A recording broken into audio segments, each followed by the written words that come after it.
Olá, boa tarde, Munson here with a little bit of Portugal news and information, a bit of an update because there seems to be quite a lot going on in Portugal at the moment, and it seemed like a good idea to share some of that with you to let you know what's happening politically and in society here. And as a bit of a reference point, we're going to go with some of the news stories that I've gathered together.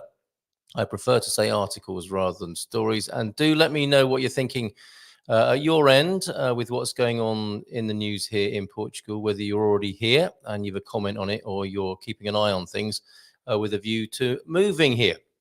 So you'll see on my screen here over at goodmorningportugal.com. Let me put that link on the screen for you so that you can go there yourself if you like, and maybe read around some of the other articles if what I'm sharing with you isn't too interesting. Go have a look for yourself and let me know what you're thinking. So I'll just pop this into the chat. Let me know if you're watching, where you are and who you are, and any questions you might have. We post news up on goodmorningportugal.com most days. And as I say, these are quite what feel to me like I was thinking 2024, 2024 more like, without wanting to add too much excitement or anticipation or anxiety, and to not make this a self-fulfilling prophecy. It's interesting to me to be able to strike a balance between looking at what's going on and keeping people informed, and not getting too bogged down or upset by the things that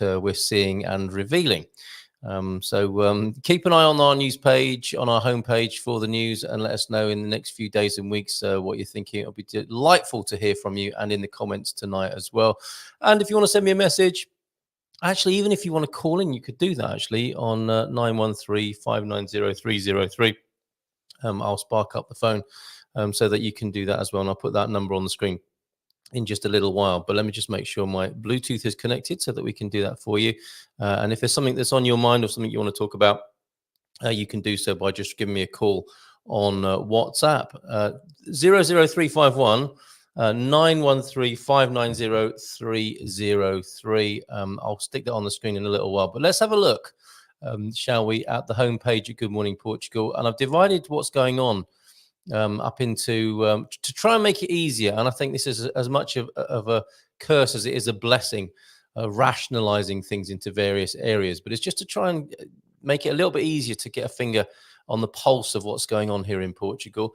In Portuguese politics, there are a number of articles to look at, and it could be any or all of these. In the political scene, Portugal's elections, the televised debates begin today, so we could have a look at that. Elections at risk. The police unions put government in check, and you'll see from the Portuguese society column here that the police are mobilizing and taking a form of industrial action as well. Ultimately here in the Portuguese politics column, so far anyway, as I have it, as I've cherry picked and editorialized, there may have been things I've missed that you want to add. This is just my best effort at this. Elections at risk, police unions put government in check, and finally, in that column there of Portuguese politics, election poll latest. We might start there actually. Chega gains amid the rise of populist parties across Europe. Chega seem to be gaining some ground at this stage. Of course, the election to come in March here in Portugal. So while Chega are gaining, PS Socialists and the AD Alliance are stagnant, and we'll find out what that stands for if we go and have a look at that in just a moment. In society, prison guards schedule new total strike for February the 22nd, so they're giving a lot of time, an advance warning for their demands to be met, or I guess at least to be in conversation with people who can do something about that, and their presumably their request for better pay and conditions. We can take a look at that. Anti-Islamic March musters around 200 supporters. This went on last weekend, and the background to that we could take a look at as well. Lisbon's anti-Islamic protest shows great ignorance of history, say experts. That might be a place to start as well this evening. We'll be here for about 30 or 40 minutes, and then we're going to have a well-earned glass of red wine with the Good Morning Portugal Wine Ninjas at 8 o'clock if you want to join us for that as well. And as well in this Portuguese Society column, and I'm sure further news items will be added to this over the next few days, weeks and months. Police's football protest set to continue. I don't know if you saw over the weekend that a lack of policing at certain football matches had one match postponed, cancelled, because the hooligans were basically running amok in the absence of a strong police presence, because the police appear to be working to rule in some sort of way. Perhaps we can find out more about that if we choose that article. And police in protest threaten to hand in service weapons, as a gesture of as a demand really to be heard. We could also take a look at that. And then just most recently, today, I think the article came out in the Portugal Resident, essential goods up in price. I think the zero rated items for VAT, that we've moved on from that, I believe. That's what the article is about. Should we go and read that one? And actually, let me just see if I can play you a video or two, because this started last week as a somewhat tongue-in-cheek gesture, when I suggested that there was a farming protest happening here in Portugal. Have I still got this video on my screen here? Maybe I've already deleted it, with all the incoming video that comes my way. Anyway, a tractor passed me in the street, and I said, "Woohoo! That's our Portugal farm protest, basically, right there." Somewhat tongue in cheek. And then within a few days, the farmers were indeed gathering together and blocking roads. Notably, here you'll see. Actually, I can't find you that video right now, but farmers at gates of Lisbon blocking access to Vasco da Gama Bridge. That we can take a look at. And before that, protesting farmers block several principal roads in Portugal. I think what I'm going to do is take you back to what's the date line of this? The 2nd of February. This was Friday, and this is where things stood before the televised election debates here in Portugal tonight. So let me just switch over what we're looking at on the screen. Do say hi, if you will, in the chat. And let's bring onto the screen this first news article that we might take a look at, then having a look at the politics here in Portugal and what the movements are between the respective parties. And I'll bring that onto the screen for you now, where you'll see Andre Ventura of Chega. And he's in debate tonight with, I think, a member of the PAN party, and they may figure in this article here. Let's just have a quick look, see who's in the chat so far this evening. Douglas Hughes, good to see you. Hola, boa noite. Carlos, a good evening to you as well, Doug. And Doug, of course, a columnist at the Portugal News, and me, a columnist on this one, the Portugal Resident. And I've suggested to Doug that we might start a podcast where we discuss the news together. The two Brits with big columns, so to speak. And Lawrence McCarthy, good evening to you, Larry. My GMP alert bot kicked off, and I rushed to the screen, planning our San Martino de Porto police, politicians, and farmers. It sounds like a serious lot. Yeah, it is a little bit more serious than usual, Larry, tonight. Just keeping an eye on things, trying to strike a balance between, well, let me put it this way. I have my 3 Ps, and they are a Pollyanna state when it comes to Portugal, my pragmatist state when it comes to relating to Portugal, and my prepper state. And I'll share with you. I'll let you into a secret here. I came to Portugal in the first instance to be a bit of a prepper and to head for the hills, thinking that maybe things weren't going especially well in Western civilization. Somewhat. How long ago was it now? Maybe 15 years ago, thinking I should move away from my native UK, with a sense that things weren't going especially well there. Turns out that was probably quite a good intuition. And my Portugal got onto my radar, as it has for many people since that time, and certainly has intensified in the last few years.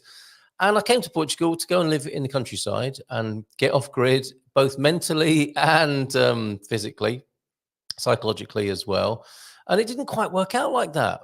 Instead, here I am in front of you now on the Good Morning Portugal show channel platform, as well as Portugal News and Information. And I live very much, a fairly conventional life, as it turns out. And I've moved from, being prepper to Pollyanna, to pragmatist here in Portugal.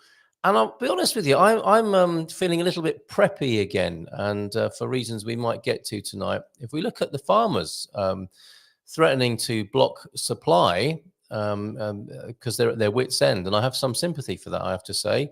that's gonna affect the supply chains for food, and we will find ourselves in quite a precarious position, which I don't think many people are considering or talking about. Just hoping, fingers crossed, that this is all going to blow over, and that the EU are going to roll back a little bit or push. Well, the farmers are going to push back, and the EU politicians are going to yield to their requirements, and all will go back to normal. And we've heard about this normal thing, haven't we? We heard about the new normal during the pandemic, and nothing has gone really back to normal since then. And I suspect further definitions of normal will follow. We've also got Doug with a big column. Speak for yourself, Senor Carlos. Okay, fair enough. We'll do it. Yes, I shouldn't speak for another man, especially not in that regard. So let's take a look then at the election poll latest. Shager gains, PS Socialists and the AD Alliance are stagnant. Following 2 months of what are dubbed the pre-election campaign, only Shager, Political's third political force, universally reviled as extreme right by those above and below it, is the only party that has advanced in people's voting intentions. And this is under a subheading from Natasha Don from last Friday of Portugal's right widens advantage over left. A pattern we're seeing across Europe, I think you would agree. The latest poll conducted for Espresso and SIC by ICSTE shows PS Socialists and the AD, that's the Democratic Alliance involving the PSD party, the CDS-PP and the PPM and Independents, they're stagnant with 29 and 27% of the votes respectively after redistributing the undecided, while Shager has already managed more than 20% with everything pointing to the lead continuing. On paper, continues Natasha, this shows the right ahead of the left if pacts can be forged. Now, this is the big question in Portuguese politics, and how I think defeat was snatched from the jaws of victory last time because of the way that alliances and pacts are formed in terms of coalitions here among political parties in Portugal. Natasha continues, this is the big question. 64%, roughly 2/3 of PSD voters refuse the idea of any kind of agreement with Shager, but also do not want to see the party removed from power if it wins. In other words, PSD voters do not want to see a coalition of the left. Here we go. This is what I was talking about. PSD voters do not want to see a coalition of the left snatch victory from defeat as happened in 2015. Equally, Shager voters are seen to prefer to allow a government led by Luís Montenegro of the PSD take office than a stalemate that prompts new elections. Oh no, really? In another 6 months' time. With 16% of the electorate undecided, the conclusion is that televised debates between party leaders could be even more decisive than they usually are. And they start tonight on the 5th of February. And the Resident this paper hopes to outline the various parties' election pledges over the weekend before these debates begin next Monday. I've not seen that yet, Natasha. You may have published it, but I haven't seen that as I'm looking at some of the headlines here. Portugal ending 2023 with the highest growth in the EU, for example. Meanwhile, the election campaign in the Açores has officially ended ahead of voting scheduled for Sunday, with PS Socialists here on the mainland and in the Açores all warning of the possibility of the PSD remaining in power by doing a deal with Shager. We can have a look at that, actually. We could take a look at that Açores situation by way of a mirror, I guess, of what's going on here in the mainland. So let's take a look at, if we can see if we can find that, the Açores result. There we go. Açores returns coalition of José Manuel and, of José Manuel Bolieiro. I don't know a lot about Azorean politics. We're going to find out together right now. But no absolute majority over there. And this was reported today by Natasha Don. She's been busy. Something of a cliffhanger. The elections in the Açores have seen to it that the party of regional PSD leader José Bolieiro won in coalition with the CDS and PPM. As Bolieiro said in his victory speech, the people of the Açores have said again what they want in have said again what they said in 2020, forgive me. They do not want a socialist government. That said, the new executive is not in any kind of absolute majority, having 26 MPs compared to the PS's 23. Chega's 5 and Bloco Esquerda's Iniciativa Liberal and PAN's 1 MP each. So you see there how important the coalitions are and how important the other parties are. If the PS have 23 and the PSD bagged 26, they're going to need some cooperation, are they not, from Chega, Left Bloc, the Liberal Initiative, and People, Animals and Nature, who've all got 1 vote each. And the Archipelago's socialists are taking the results poorly, apparently, stressing they may not viabilize. I've never heard of that before, that verb. They may not viabilize a minority government, but we know what that means. Confusing the picture even more, Prime Minister Antonio Costa has congratulated Boleiro. Is he still technically speaking the Prime Minister? On the coalition's result, guaranteeing that the new executive of the Azores will be able to count on the institutional collaboration of the government of the Republic. These elections were forced by the failure of Boleiro's previous government's budget. Voting saw more Azorians than usual take part, interestingly to me, in the elections, but even so, abstention was close to 50% over there. The greatest gains, the explained reports, were made by Chega. If it is going to be a mirror of what's going on in the mainland, this is interesting, which increased its number of MPs from 2 to 5, which I'm sure Chega are saying we've over doubled our MPs and clinched more than double the number of votes managed by the party in the elections of 2020. So yes, doubling up in both regards, their votes and number of MPs. So, well, from 2 to 5, in fact. According to the Chega leader, Andre Ventura, the party's plan now is to work towards an agreement with the new government that will strengthen the coalition's position. This could take days, he admits. Now, he's going to be a busy bloke, is he not? Right, okay. What politicians do, says Paul, they just take credit for when things go right. Yes, I have some sympathy for that view. And EU politicians, not all that ready to yield on much of anything. Would you like to say more? Perhaps they don't need. Perhaps they don't feel the need to do that, Doug. However, having fresh manure sprayed over their buildings, just beyond the tank traps in the streets of Brussels at the moment, might put them off their lunch or dinner a little bit. That fine mist of manure and sewage. Raw animal sewage being sprayed over the windows. You'd think, wouldn't you, might have them maybe reconsider things over their canapes inside the building. Okay, let's then take a look, shall we, at a different article. We've looked at the latest then in the Azores and Friday's article about Chega gains on the mainland. And I've let you know that the Portugal elections televised debates coverage begins today. Let's just complete on that in politics then. Elections at risk, apparently. Let's have a look at why that might be. Is that a bit of clickbait? But elections at risk, the police unions have put the government in check, I'm told by this article here. I suspect again by Natasha Don. And believe me, I have looked at the Portugal news as well. I'm not finding the political coverage as comprehensive, not yet at least. I'm not being partial or biased towards the Portugal resident in any way. So just send me what you've got. If you've got an article from another source beyond the Portugal news or Portugal resident that you'd like me to take a look at and you'd like to comment on, then by all means, send it to me or give me a call and we'll chat about it. So elections at risk then. Police unions put government in check. Don't forget, we've got the Good Morning Portugal Club, wine club coming up in about 26 minutes time. So get your bottle of Alentejo Red and join us from 8 o'clock, 26 minutes or so, just over half an hour here on this same channel.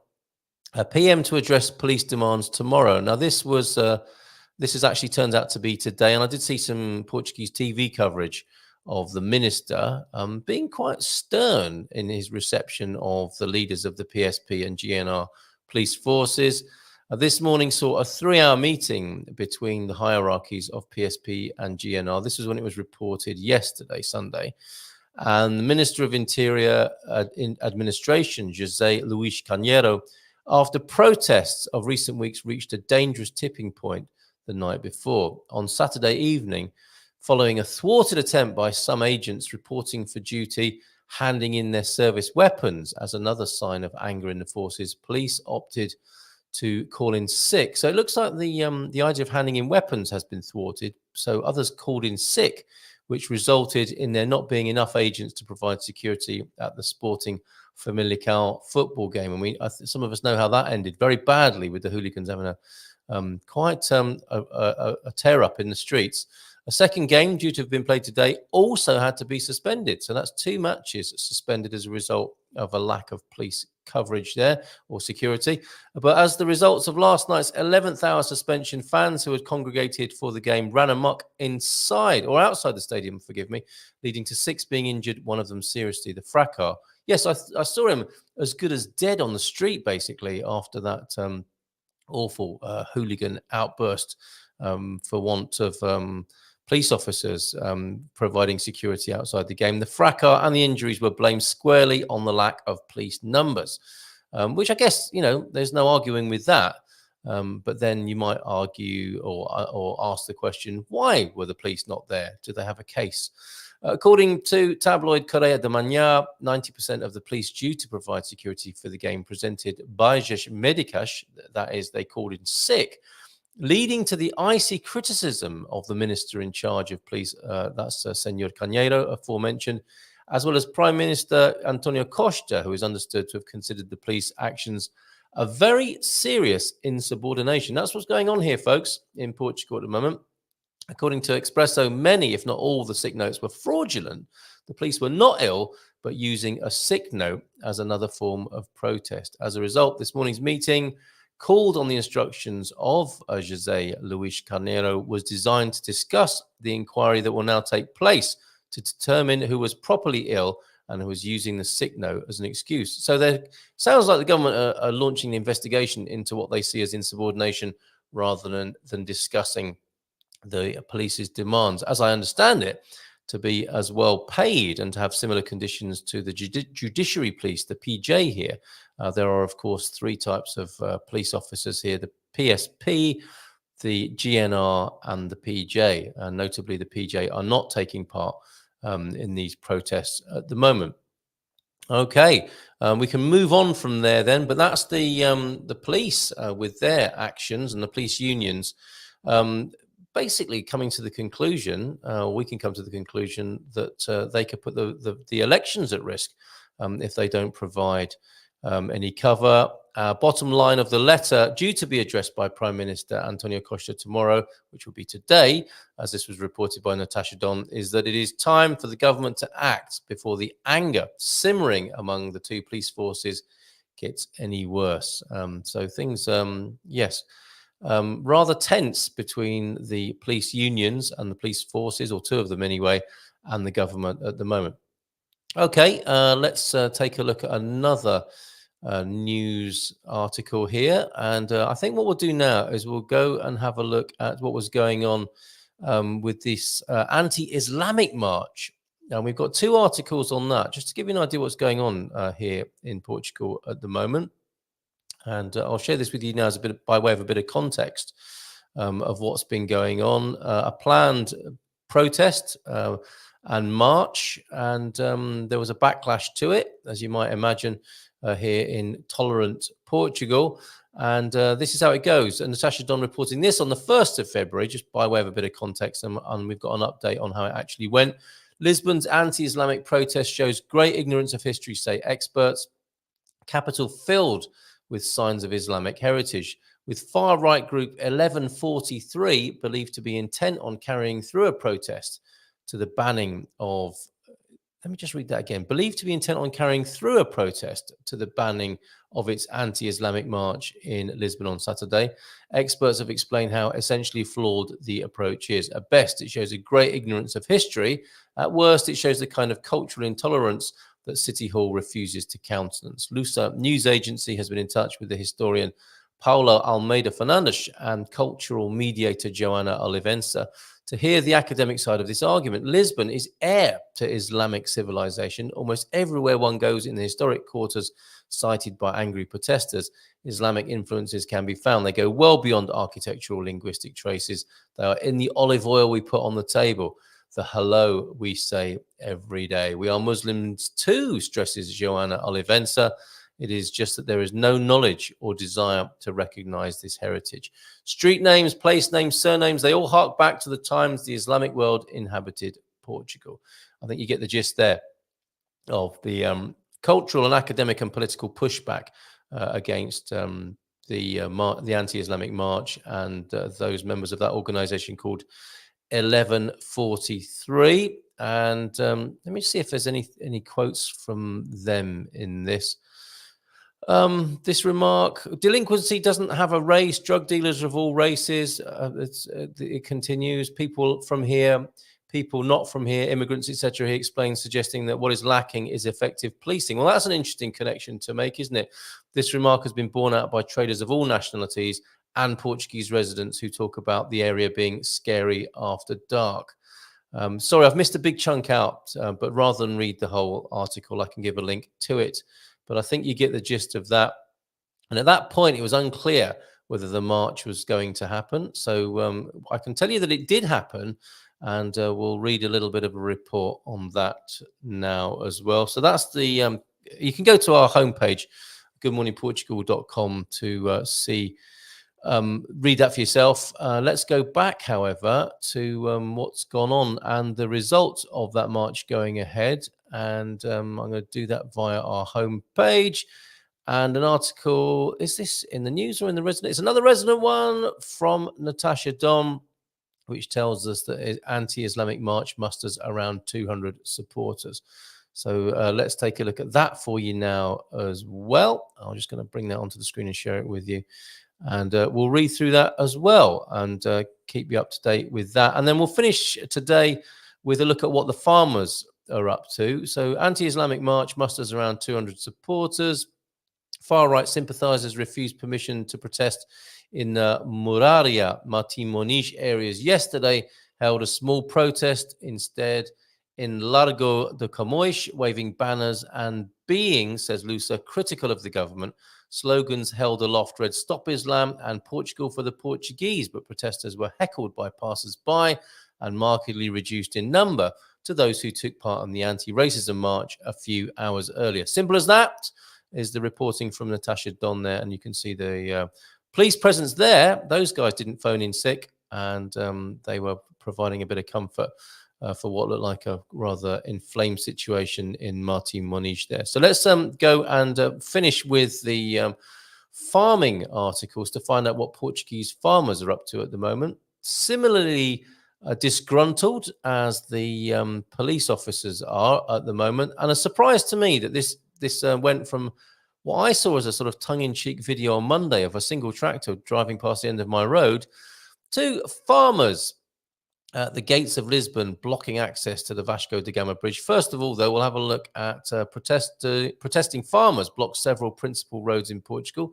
just to give you an idea of what's going on here as far as Portuguese farmers go, and joining in solidarity with their fellow farmers around the rest of Europe, it would appear. So let's bring that onto the screen, and you can see another, it's all Portugal resident.